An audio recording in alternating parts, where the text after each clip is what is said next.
The crash came before I could even pour my morning coffee. It was a loud, jarring sound, metal scraping against concrete, followed by a blaring horn that sent my dog scrambling under the table. My heart raced as I rushed to the front door, already bracing for the worst. And there she was, HOA Karen. Her SUV was halfway on my lawn, the front bumper kissing my flower bed like it was on some kind of romantic getaway. She stood outside, arms crossed, her face twisted in outrage, as if I had personally insulted her entire family tree. "What the hell is this?" she screeched, pointing at the low wooden fence I had installed just the day before. "You blocked the shortcut. I've been using this driveway for months. Do you know how much time I lose going the long way around?" I stared at her, completely dumbfounded. This was my driveway, my property, and she was yelling at me as if I had vandalized her car instead of the other way around. I took a deep breath, trying to keep my voice steady, though it wasn't easy. "Karen, this is my driveway, not a public road. You have no right to drive through here." She scoffed, waving her perfectly manicured hand like I was some insignificant bug. "That's ridiculous. The HOA allows it. Everyone knows this is the fastest way out of the neighborhood. Why are you being so difficult?" I resisted the urge to laugh in disbelief. "The HOA doesn't own my property, Karen. I do. And I'm sick of you treating my driveway like your personal shortcut." Her expression darkened, and she leaned in closer, dropping her voice to a condescending whisper. "Listen, sweetheart, I don't care what little rules you think apply here. I've been living in this neighborhood for 15 years. You're just the newbie trying to change things. It won't work. This driveway has always been the shortcut, and it always will be." I clenched my fists. This woman was unreal.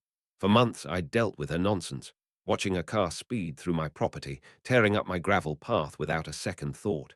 I tried everything: cones, which she moved, a small gate, which she knocked over, even sending footage of her trespassing to the HOA, only to be met with shrugged shoulders and muttered excuses. "Karen's been here forever. We can't just change things now." And now here she was again, acting like I was the problem for putting an end to her free ride. "I'm calling the HOA," she snapped, pulling out her phone. "They'll deal with this." I laughed, though there was no humor in it. "Go ahead, call them. Let's see how that works out for you." She narrowed her eyes, then stomped back to her car, struggling to reverse out of my lawn and leaving deep tire marks in her wake. I watched as she sped off, my blood boiling, my hands trembling with frustration. This wasn't just about a driveway anymore. This was war. Later that afternoon, the HOA sent an email, a formal notice. Not for Karen, for me. "Dear homeowner, we have received complaints regarding unauthorized modifications to community access pathways. The recent fence installation on your property has been deemed disruptive to neighborhood traffic patterns. We kindly ask that you remove it immediately to maintain community harmony. Sincerely, HOA Board." I stared at the screen, rage bubbling up inside me like a volcano ready to erupt. Unauthorized modifications. Community harmony. They were seriously siding with Karen on this. I marched straight to the HOA office, determined to give them a piece of my mind. But the moment I walked in, I saw her sitting smugly in the corner, chatting with the board members like they were old friends. She shot me a victorious smirk, as if she already knew how this was going to play out. "Ah, Mr. Walker," the HOA president said, barely glancing up from his stack of papers. "We were just discussing your, landscaping alterations." I crossed my arms. "You mean the fence I put up to keep Karen from illegally driving through my property?" There were a few awkward coughs, a few exchanged glances, and then one of them spoke up.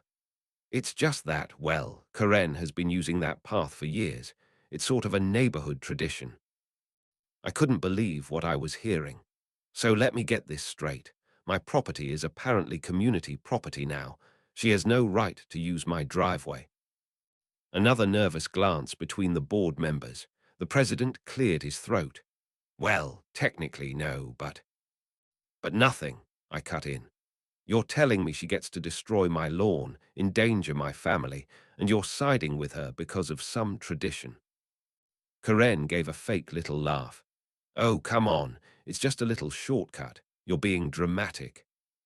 I took a slow breath, forcing myself to stay calm. I could fight this all day and get nowhere. The HOA was in Karen's pocket, and they weren't going to budge. It was time for a different approach, something bigger, something that would make sure she never set foot or tire on my property again. That night I sat on my porch, staring at the ruined stretch of grass where Karen's car had torn through earlier. My mind raced with ideas. A taller fence. No, she'd find a way around it. Motion sensors. She'd complain to the HOA. Cameras with alarms. No, I needed something better, something that would drive her absolutely insane. Then it hit me. A slow, wicked grin spread across my face. A hedge maze. Not just any hedge maze. A real, twisted, confusing labyrinth that would trap her like a rat in a cage. I could already picture it. High walls of dense, thick greenery, endless dead ends, tricky turns, a masterpiece of frustration. If Karen wanted to keep using my property as her shortcut, fine. Let's see how she enjoyed getting lost in it. The next morning I got to work. I made some calls and found the perfect landscaper, one who specialized in fast-growing, hardy hedges. When I explained my idea, he let out a deep chuckle and said, "That's the pettiest thing I've ever heard. I love it." And just like that, the plan was in motion. Karen had no idea what was coming. I spent the next few days planning every detail of the hedge maze. This wasn't going to be some simple row of bushes blocking my driveway. No, this was going to be a full-fledged labyrinth of confusion and frustration. If Karen thought she could use my property as a shortcut, she was about to learn the hard way that some paths aren't worth taking. First, I needed the right hedges. Not just any bushes would do. I wanted something dense, fast-growing, and nearly impossible to push through. After some research, I found the perfect solution: Japanese boxwood. It grew thick, could be trimmed into precise shapes, and best of all, it was known for its resilience. Once it was fully grown, it would be like running into a wall of green. The landscaper I hired was immediately intrigued by my plan. When I told him I needed an elaborate hedge maze instead of a simple fence, he paused for a moment, then let out a low chuckle. "I've built a lot of things in my career," he said, shaking his head, "but this might be the most delightfully petty project I've ever worked on." I grinned. I need it to be effective, confusing enough that anyone who enters won't find their way out easily. "Oh, don't worry," he said. "We'll make sure your unwanted visitor regrets ever trying to use your driveway again." The work began immediately. First, we laid out the design, making sure it was just complex enough to be frustrating, but not impossible to navigate. The entrance would look like a normal driveway at first glance, luring Karen into a false sense of security. But as soon as she turned in, she'd be met with a fork in the road. One path leading to a dead end, another looping her right back where she started. From there, it only got worse. Hidden turns, tight corners, sudden dead ends that looked like they led somewhere, but actually didn't. And just for the fun of it, a few openings that led straight back to where she entered. It would be like a living, breathing puzzle, constantly changing as the hedges grew taller and thicker. By the third day, the first section of the hedge maze was already taking shape. The landscaper worked fast, planting the shrubs in carefully planned patterns, leaving space for growth, but ensuring the structure was solid from the start. Every time I walked outside to check on the progress, I could already imagine Karen's reaction when she tried to take her usual shortcut and found herself trapped in a green nightmare. That evening, as I sipped my coffee on the porch, I saw her SUV roll by slowly. She hadn't attempted to use my driveway since our last argument, but I could tell she was watching, waiting. She still believed the HOA would force me to take down the fence, and once they did, she'd be right back to her old ways. I just smiled to myself. Let her believe that. Let her think she had won. By the end of the week, the maze was complete. It still needed time to grow taller, but the pathways were already confusing enough to be effective. To add the final touch, I placed a small wooden sign near the entrance. Nothing too dramatic, just a simple, elegant message that read, "Shortcut closed. Welcome to the maze of doom." The next morning, I didn't have to wait long.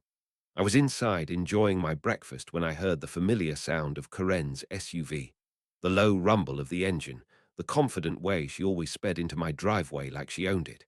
Except this time, she wasn't met with an open path. There was a long, satisfying silence, followed by the unmistakable sound of tires crunching against gravel as she hesitated. I imagined her sitting in her car, staring at the maze in confusion, trying to process what she was looking at. Then, as I expected, she made the worst possible decision. She drove in. I put down my coffee and walked over to the window, peeking out just in time to see her SUV disappear into the hedge maze. A grin stretched across my face. She was inside, and she had no idea what she had just gotten herself into. At first, everything seemed normal. She drove cautiously, probably thinking I had just rearranged the landscaping and left an open path somewhere. But within seconds, I saw the first sign of panic. Her brake lights flickered as she realized she was at a dead end. She backed up, tried another path, another dead end. A few seconds later, the real fun began. She started reversing too quickly, almost hitting one of the hedges. Then she lurched forward again, turning sharply, only to find herself at another dead end. From my window, I could just barely make out the frustrated movement of her hands on the steering wheel. Then the horn, one loud, angry blast, followed by another. I stifled a laugh. She was honking at my hedge maze, like it was going to magically move out of her way. A few more minutes passed, and then I heard the door slam. Karen had given up trying to drive out. She was getting out of her car to navigate the maze on foot. Even better. I stepped outside, casually leaning against my porch railing as I watched her stomp around in frustration. She disappeared behind a hedge, then reappeared a moment later in the exact same spot she had started. She let out an angry groan, then turned another way, only to end up at the same dead end again. It was beautiful. I could see her reaching for her phone, probably to call the HOA or even the police, but there wasn't much they could do. She wasn't trespassing in the traditional sense. She had entered on her own free will, and now she was paying the price for it. After another 10 minutes, she finally found her way out. Her hair was a mess, her face red with anger, and the second she saw me, she stormed over, pointing an accusatory finger in my direction. "This," she hissed, "is harassment." I raised an eyebrow. "Harassment? Karen, I didn't force you to drive into the hedge maze. That was all you." Her eyes burned with fury. "You know exactly what you did. This is an abuse of landscaping. I'm reporting you to the HOA. I let out a low whistle. "An abuse of landscaping. That's a new one. Go ahead, Karen. Report me." She let out a frustrated growl, stomped back to her car and sped off. But I knew this wasn't over. She wasn't the type to let things go. She would fight this, find a way to twist the situation in her favor. But what she didn't know was that I was ready for every move she was about to make, because this wasn't just about blocking a shortcut anymore. This was a game, and I was going to win. Karen was not the type to let things go. I knew that the second she stormed off with her face redder than a stop sign. The next morning, I wasn't surprised when I opened my inbox and saw a fresh email from the HOA. Another complaint, another demand, another absurd accusation that made me laugh out loud. "Dear homeowner, we have received multiple reports concerning an obstruction affecting the accessibility of neighborhood pathways. It has come to our attention that an elaborate hedge structure has been placed in a manner that disrupts natural traffic flow. Please be advised that failure to comply with HOA regulations may result in further action." It was almost cute how they were trying to dress up their bias in formal language. Karen had obviously wasted no time running straight to her HOA friends, playing the victim, spinning some ridiculous story about how my landscaping was somehow a crime. I could already picture her standing in the HOA office, hands on her hips, demanding that they do something about the public safety hazard growing in my yard. I decided to handle it the same way I handled the last complaint, with sheer, unshakable logic. I typed back my response. "Dear HOA, thank you for your concern regarding my landscaping. Please note that the hedge structure is entirely on my private property, well within legal guidelines, and is classified as a decorative landscape feature.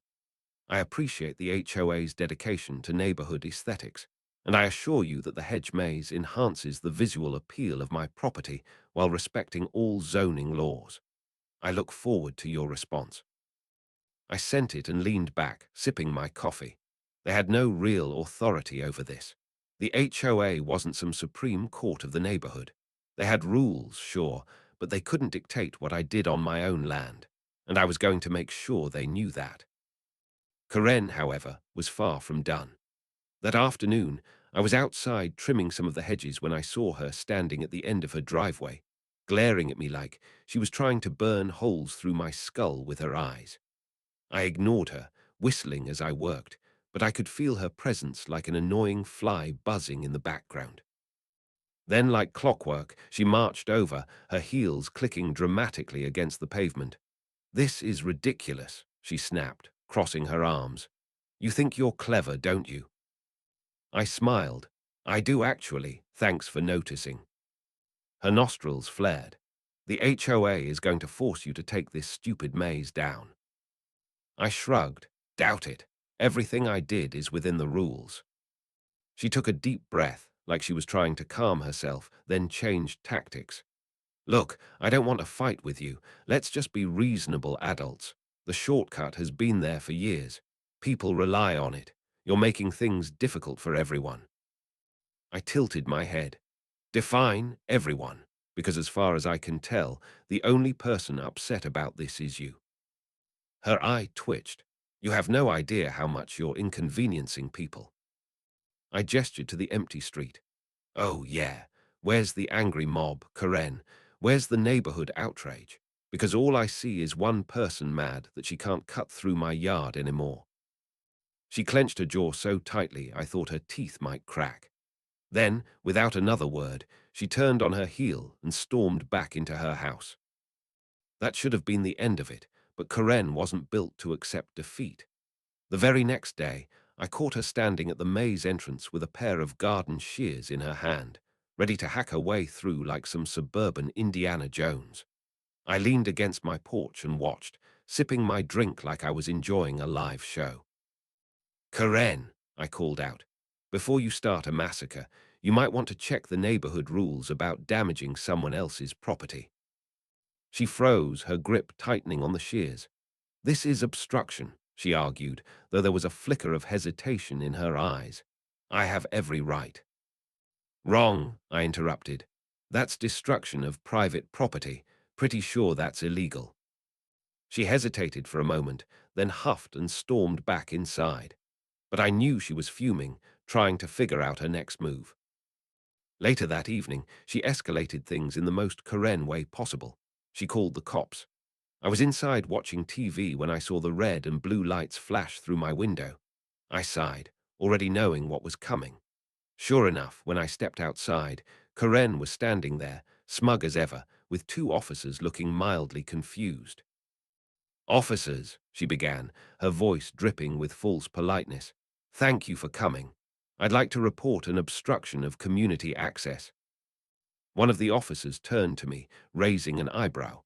"Sir, what exactly is going on here?" I gestured to the hedge maze. "This is my driveway. Karen used to drive through it without my permission, so I installed a hedge maze to stop her." The officer blinked. "A hedge maze." "A hedge maze," I confirmed. He looked back at Karen, clearly trying to suppress a sigh. "Ma'am, is this hedge maze on his property?" She scoffed. "That's not the point. It's causing a disturbance. He's making it impossible for me to use the shortcut." The officer pinched the bridge of his nose. "Ma'am, do you have a legal right to use his driveway?" She opened her mouth, then closed it, realizing she had just walked into a trap. "No," I answered for her, smiling. "She doesn't." The officer nodded, clearly over it. "Well then, there's no crime here. It's his property. He can do what he wants with it." Karen sputtered. But it's unreasonable. It's childish. He's doing this just to spite me." The officer gave her a tired look. "Ma'am, being annoying isn't a crime."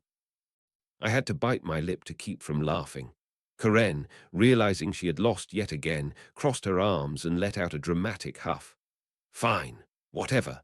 But this isn't over. The officers gave me a nod and left. Karen, still fuming, stomped back into her house.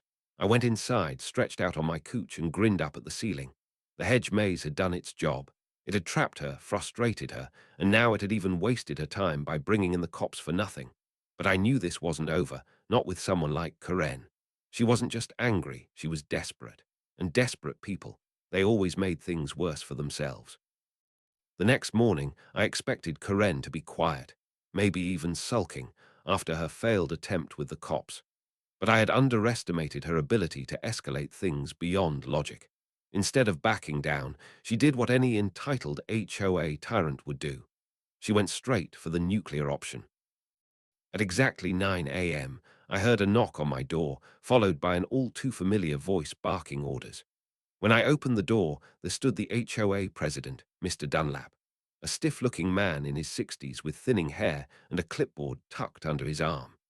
Karen stood beside him, arms crossed, an infuriating smirk on her face, as if she had already won. "Mr. Walker," Dunlap started, clearing his throat, "we need to have a discussion about your landscaping choices." I leaned against the doorframe, arms crossed. Discussion, or another attempt at forcing me to get rid of my maze. Karen let out a dramatic sigh. "We gave you plenty of warnings. You refused to listen." Dunlap shot her a look, then turned back to me.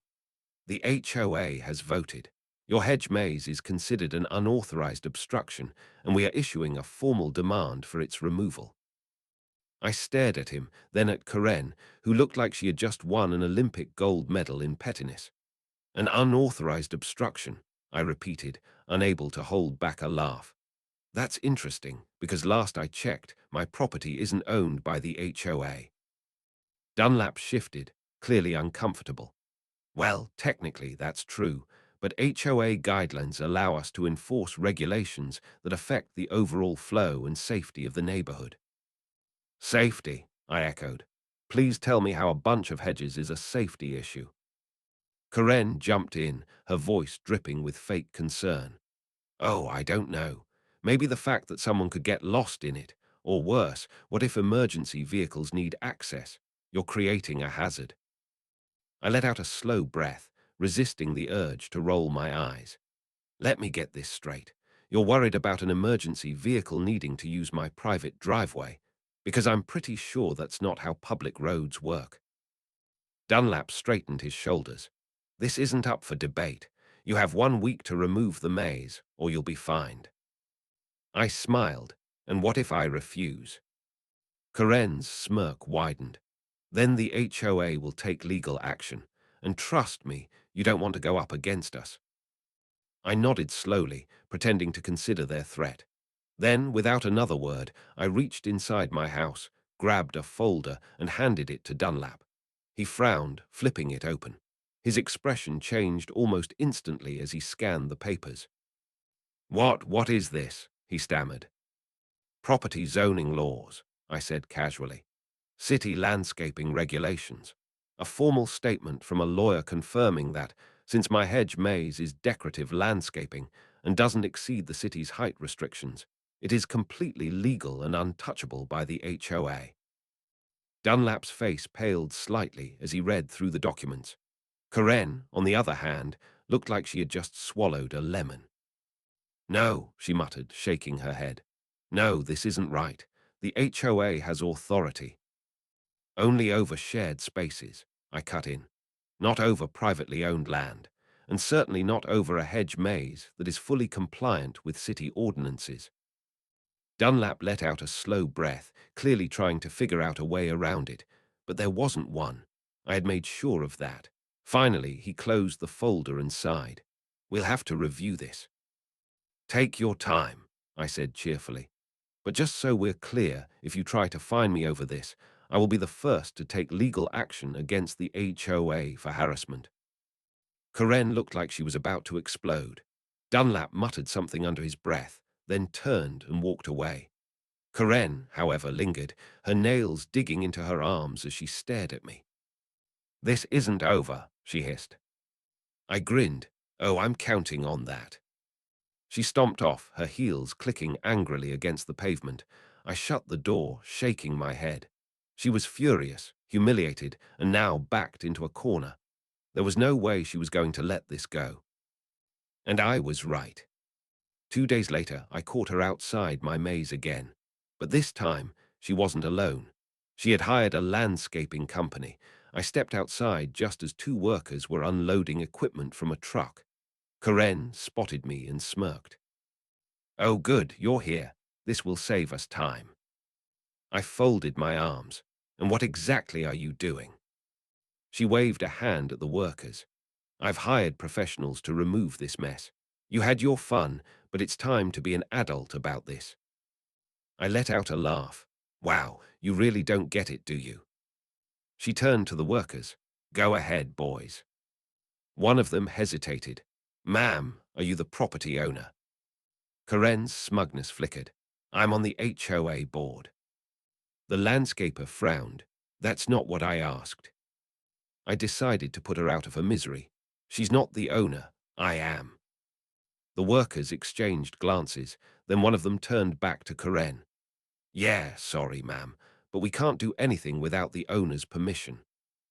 Karen's face turned an alarming shade of red. "I am ordering you to remove this." The landscaper shrugged. "And I'm telling you legally I can't." I leaned against the porch railing. "You should probably leave before I call the cops for trespassing." Karen clenched her fists so tightly her knuckles went white. Then, in a move so unhinged I almost didn't believe it was happening, she grabbed a pair of hedge clippers from the truck and marched toward the maze herself. I pulled out my phone. "Great idea, Karen. Keep going. Let's see how much damage you can do before the police get here." She froze, her grip tightening around the clippers. "You wouldn't." "Oh, I absolutely would." I turned the camera toward her. "I'm sure the cops would love to see footage of you vandalizing private property." For a long moment, she just stood there, her body trembling with barely contained rage. Then, with a guttural scream of frustration, she threw the clippers down and stormed back to her house. The landscapers packed up and left. I put my phone away, smiling to myself. She had officially run out of options. That night I sat on my porch, watching the stars, enjoying the peace and quiet. The shortcut was officially dead. The HOA had no power over me, and Karen, she was out of tricks. Or so I thought, because just when I thought the battle was over, she decided to do something even more desperate. And this time, she was going to make her biggest mistake yet. I should have known Karen wasn't done. She had exhausted every reasonable and unreasonable option, bullying the HOA into fining me, calling the cops, hiring landscapers, and even trying to destroy my maze herself. None of it worked. But Karen wasn't the type to walk away from a fight, especially when her ego was on the line. I just didn't expect her to go full-blown criminal. It happened in the dead of night. I was fast asleep when I heard the sound of rustling outside. At first, I thought it was just the wind or maybe some stray animal wandering through the yard. But then came the snapping sound, sharp, deliberate, a sound that didn't belong. I shot up in bed, my heart pounding. Grabbing my phone, I pulled up my security camera feed. The grainy black and white footage confirmed my suspicions immediately. A figure was moving through the hedge maze, not just moving, hacking. There was a distinct glint of metal, the motion of someone wildly swinging a tool. Karen. I couldn't believe it. She was actually out there, in my yard, in the middle of the night, cutting through my maze like some deranged hedge assassin. I sat there for a second, blinking at the screen, almost impressed by her sheer commitment to insanity. Then I grabbed my jacket, slipped on my shoes, and headed outside. The second I stepped onto my porch, I heard her, muttering curses, frustration, the sound of a woman completely unhinged. I followed the noise through the maze, turning corners, taking my time, knowing that she was making the one mistake I had counted on all along. She was lost. By the time I reached the center of the maze, I found her standing in a small clearing, sweat dripping down her face, her hair a tangled mess. She was panting, gripping a pair of heavy-duty garden shears like they were weapons. All around her, there were unevenly cut sections of the hedge. the damage looking more like a wild animal had attacked than a planned act of destruction. I leaned against one of the hedge walls, folding my arms. Karen. She spun around so fast she nearly tripped. Her eyes went wide, her face twisted in panic before shifting to something harder, more defiant. "This is illegal," she spat. You tricked me." I raised an eyebrow. "Tricked you? Karen, you broke into my yard and started hacking away at my property in the middle of the night." She pointed at me, her entire body shaking with fury. "You forced me to do this. You left me no choice." I stared at her, utterly fascinated by her logic. "You had no choice but to trespass onto my land and commit vandalism."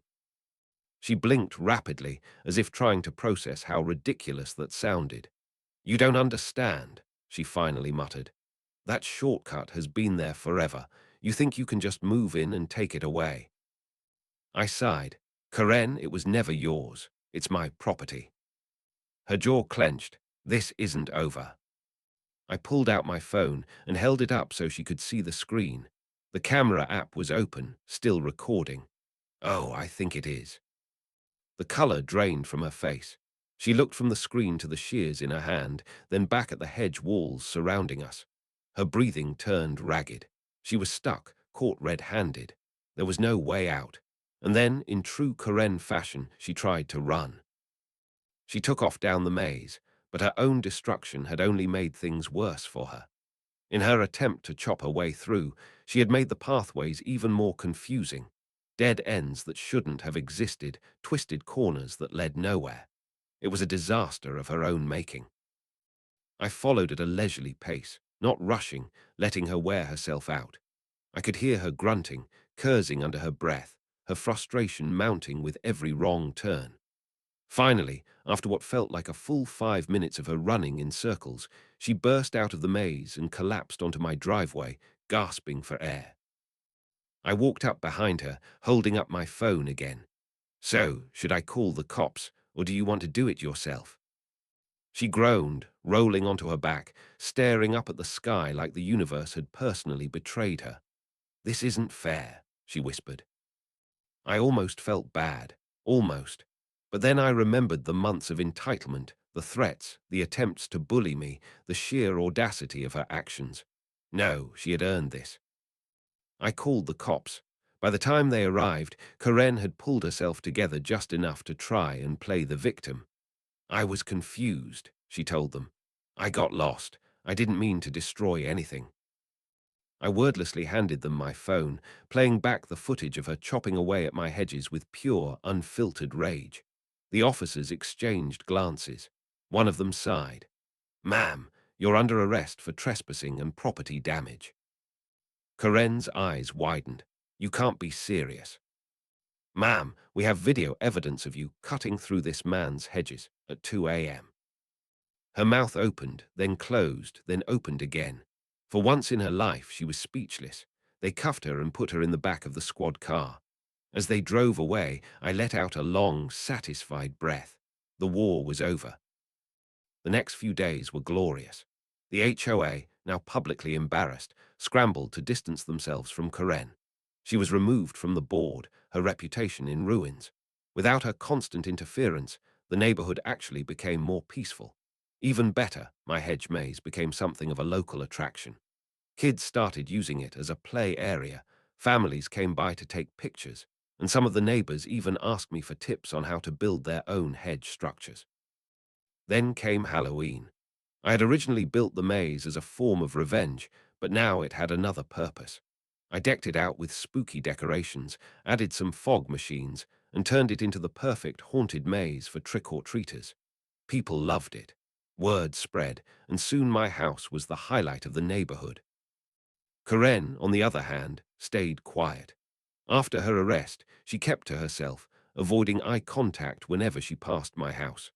I'd see her peeking through her blinds sometimes, but she never said a word to me again. Then one night, just as I was about to turn off my porch light, I saw something that nearly made me choke on my drink. Karen, standing at the entrance of my hedge maze. She wasn't trying to destroy it this time. She wasn't trying to drive through it. She was just staring. And then, before I could even process what I was seeing, she took a slow step forward and disappeared into the maze. I waited. 5 minutes passed. 10. Then, finally, I heard a frustrated groan from deep inside the hedges. She was lost. I smiled, shook my head, and closed my door. Some people never learn. Corinne's late-night escapade in the hedge maze marked the end of her reign of terror, or so I thought. For weeks, she stayed quiet, avoiding me like the plague. The neighborhood, free from her constant meddling, felt more peaceful than ever. My hedge maze, once a symbol of petty revenge, had become a beloved community feature. Kids played in it, neighbors admired it, and I even started hosting small events there. It was a strange turn of events, but I wasn't complaining. Then one crisp autumn evening, as I was enjoying a cup of tea on my porch, I saw her again. Corinne. She was standing at the edge of the maze, her arms crossed, staring at it like it had personally wronged her. I watched her for a moment, curious. Was she going to try something again, or had she finally accepted defeat? She didn't move for a long time.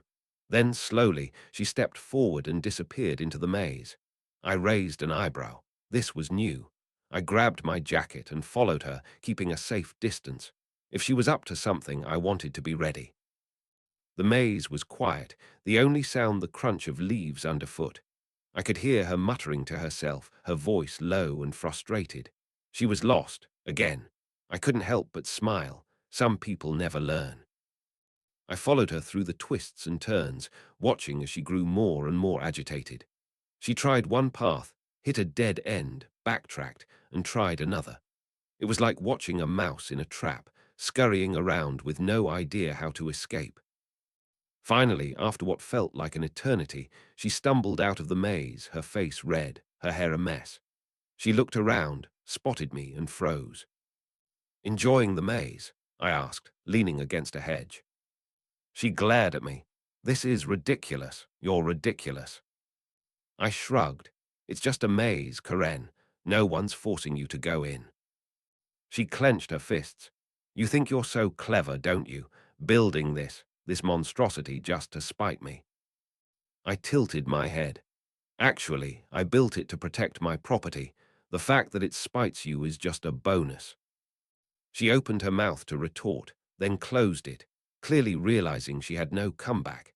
Instead, she huffed and stormed off, muttering under her breath. I watched her go, shaking my head. Some people just couldn't let things go. The next few weeks were quiet. Corinne kept to herself, and the neighborhood continued to thrive. My hedge maze became even more popular, especially as Halloween approached.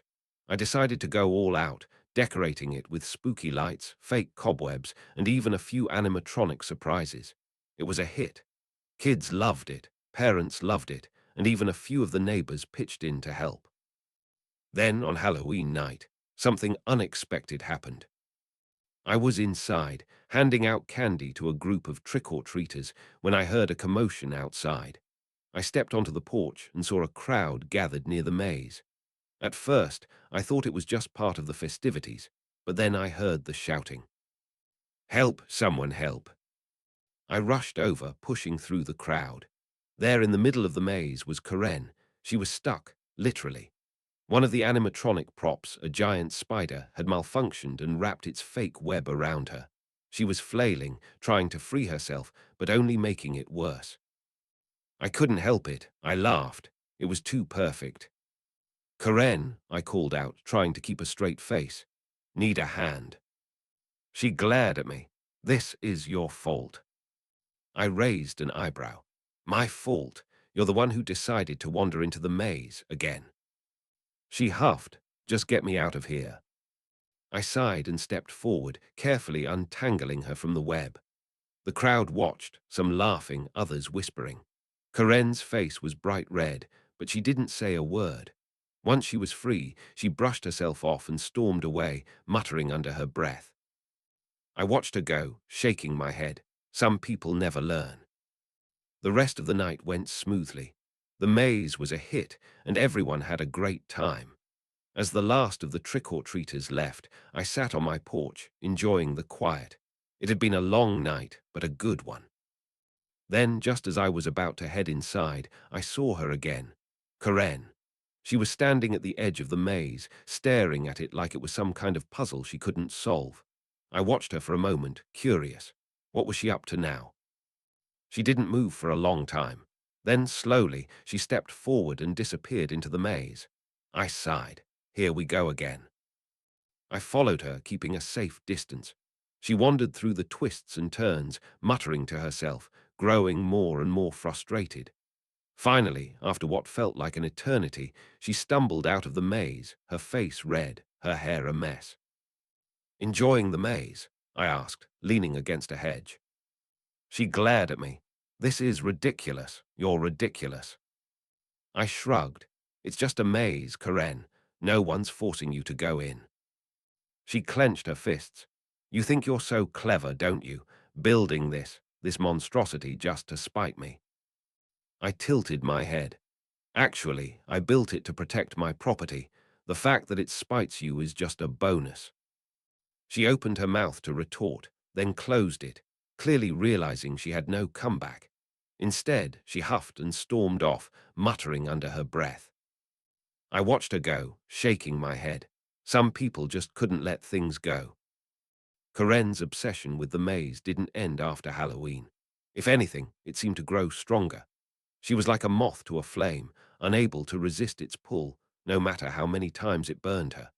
Every few days, I'd catch her standing at the entrance, staring at it like it held the answers to all her problems. And every time, she'd eventually step inside, only to get lost and stumble out hours later, frustrated and furious. At first, I found it amusing. Watching her struggle through the maze, muttering curses under her breath, was like a never-ending comedy show. But after a while, it started to feel a little sad. Karen had become a prisoner of her own stubbornness, unable to let go of her need to control everything, even something as simple as a shortcut. One evening, as I was pruning the hedges, I saw her approaching again. This time, she wasn't alone.